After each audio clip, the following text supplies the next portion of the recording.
मैं आपसे बात कर रही थी मेनोपॉज के बारे में, इसके पहले भी। मेनोपॉज मतलब क्या? जब कोई भी स्त्री का पीरियड्स 12 महीने तक बंद हो जाता है तब उसे मेनोपॉज कहते हैं। और menopause is a phase of life, it's a change of life, it's not end of life. काफ़ी लेडीज़ को ऐसा लगता है कि अभी मेरा मेनोपॉज हो चुका है तो ये वो, अब मेरा जीवन में क्या बचा है। They feel less womanly. ऐसा कुछ भी फील करने की ज़रूरत नहीं है। मेनोपॉज के बाद थोड़े से चेंज आते हैं शरीर में, मन में, पीरियड्स बंद हो जाते हैं, मगर उसका मतलब ये नहीं है कि आपके जीवन में कुछ बड़ा सा तकलीफ़ आ चुकी है कि आप you have to feel less important. Menopause के बाद पीरियड्स बंद होते हैं मगर सेक्स लाइफ डिस्टर्ब होना ज़रूरी नहीं है। It will depend upon husband and wife both. काफ़ी बार ऐसा होता है कि फैमिली वुमन की उस समय की परिस्थिति नहीं समझ पाते हैं, बच्चे नहीं समझ पाते हैं, हस्बैंड स्पेशल टाइम नहीं देते हैं, then woman feels at loss. तो फैमिली का इन्वॉल्वमेंट इस समय वुमन के साथ ज़्यादा हो, वो उसे ज़्यादा समझे, उसे ज़्यादा प्यार दे, उसे कोई भी तकलीफ़ हो तो उसे समझाए, ये बहुत ही इम्पॉर्टेंट है। एक emotional bondage and understanding is very important at this stage. Menopause के समय शरीर में हार्मोन्स का लेवल कम होने लगता है। ईस्ट्रोजन और प्रोजेस्टेरोन बहुत ही कम होते होते एकदम से चले जाते हैं। There is zero oestrogen and progesterone level at certain level.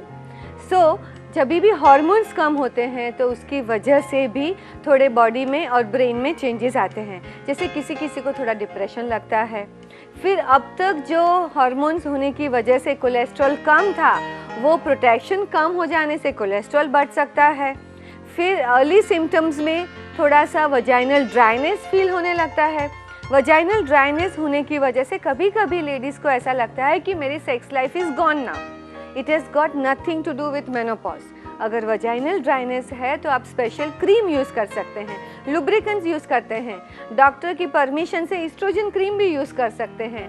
मगर your sex life depends upon your communication, understanding and love with your husband. So you just need to be more communicative, more friendly and more open with your husband about your sex life. अगर vaginal dryness होने की वजह से और तकलीफ होती है, जैसे कि वजाइनल इन्फेक्शन या यूरिन इन्फेक्शन, तो उसके लिए डॉक्टर के पास जाना भी ज़रूरी हो जाता है। अगर पीरियड्स डिस्टर्बेंस ज़्यादा है, उसके लिए भी डॉक्टर के पास जाना चाहिए, क्योंकि पीरियड्स अगर बहुत ज़्यादा आते हैं या तो बहुत दिनों तक आते हैं, दोनों नॉर्मल नहीं है। आपको घर पे नहीं बैठना है कि मेनोपॉज की वजह से है। डॉक्टर्स आपको चेक करेंगे, ज़रूरत होगी तो थोड़ी दवाइयाँ देंगे, ज़रूरत होगी तो डायलिटेशन एंड क्यूरेटेज करेंगे। क्या करेंगे वो आपको तय नहीं करना है, डॉक्टर्स तय करेंगे। तो medical care, the gynaecological checkup and proper treatment is very important. The family supportive role is important, communication is important और healthy nutrition is also important. क्योंकि अगर आप ठीक से खाना नहीं खाते हैं, बैलेंस खाना नहीं खाते हैं, तो न्यूट्रिशनल लेवल डाउन हो जाता है। इवन ब्रेन को अच्छा न्यूट्रिशन चाहिए। अगर आपको ऐसा भी खाना चाहिए जिसमें से नेचुरल ईस्ट्रोजन मिले, कहा जाता है सोयाबीन में से, सनफ्लावर के सीड होते हैं उसमें से नेचुरल ईस्ट्रोजन आपको ज़्यादा मिलता है, तो ऐसा खाना आपको ज़्यादा लेना चाहिए। हर एक स्त्री को आफ्टर 40 रोज का कम से कम 25 ग्राम तक सोयाबीन ज़रूर लेना चाहिए। वो अलग अलग रूप से आप खा सकते हैं। सोयाबीन में नेचुरल ईस्ट्रोजन है which is very very helpful. आपको सब्जी भी ज़्यादा खाना है, फल भी ज़्यादा खाना है, दूध भी ज़्यादा पीना है, क्योंकि दूध में नेचुरल कैल्शियम है, फास्फोरस है। और कहा जाता है कि जब ईस्ट्रोजन कम हो जाता है तो हड्डियों में से कैल्शियम कम होने लगता है, एज इफ़ द हड्डियों में से कैल्शियम लीच हो जाता है। तो इसीलिए ज़रूरी ये है कि आप नेचुरल कैल्शियम के सोर्सेज ज़्यादा लें।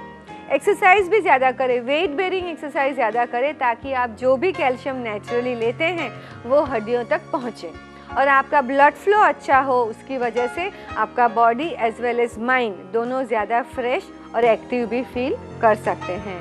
तो menopause is a time to care more for yourself. Menopause is a time when family needs to be more supportive. Menopause is a time when you have any problem, you must go to doctor.